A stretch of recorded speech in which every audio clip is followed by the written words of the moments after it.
Hello साथीहरू, welcome my blog. आज हामी धरहरा घुम्न आएका छौँ। धरहरा एकदमै रमाइलो, अहिले तिहारको टाइम, एकदमै मिठो रमाइलो टाइम। अनि धरहरामा एकदमै रमाइलो भएको छ। अनि हामी सपिङ गर्न जाँदैछौँ अहिले, हैन। अनि साथी भोलि घर जाने रे, त्यही भएर सपिङ गर्न साथी र म यता घुम्न आएको। अनि अब सपिङ गर्न जानेछौँ। एकदमै मिठो राम्रो पेन्टिङहरू बनाएको छ धरहराको यतातिर। मनै आनन्द हुने पेन्टिङ हेरेर खुसी, एकदमै धेरै आनन्द आयो। अनि धेरै दिनपछि मेडिकलमा बस्दा बस्दा बोर भएको थियो। साथीले जाउँ न त आज, म भोलि पर्सि घर जान्छु, अनि सपिङ गर्नु पर्यो भनेर सपिङ गर्न साथीसँग आएको। एकदमै रमाइलो पेन्टिङ हेर्दै जाँदाखेरि मन एकदमै खुसी भयो, रमाइलो लाग्यो, हैन।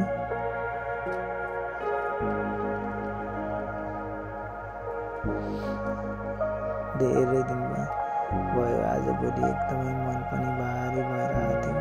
अनि बाहिर घुम्न पाउँदाखेरि एकदमै मन फुरुङ्ग खुसी भएको छ। अस्ति म चाहिँ यसो टिकटक हेरिरहेको थिएँ, एउटा लाइन चाहिँ एकदमै मन परेको थियो। एउटा दिदीले भनेको लाइन, मलाई दिदीको नाम त थाहा भएन। म बिना ऊ खुसी हुन्छ भने नि दाजु, म उसलाई छोडिदिन्छु, निर्धक्क छोडिदिन्छु। कसैलाई पाउनुभन्दा नि दाजु उसलाई खुसी हेर्ने रहर भयो। एकदमै मिठो लाग्यो थियो मलाई। धरहरा एकदमै राम्रो भ्यू, दामी मिठो छ।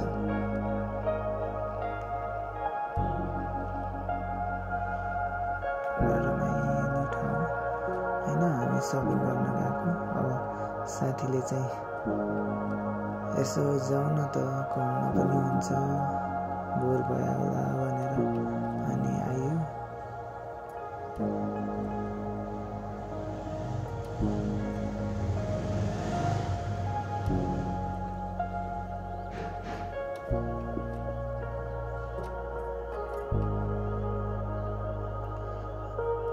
अनि साथीले ल सेकुवा खाउँ भनेर सेकुवा खाने ठाउँमा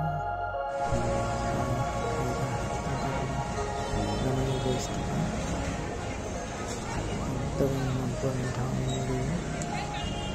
कहिले काहीँ शान्त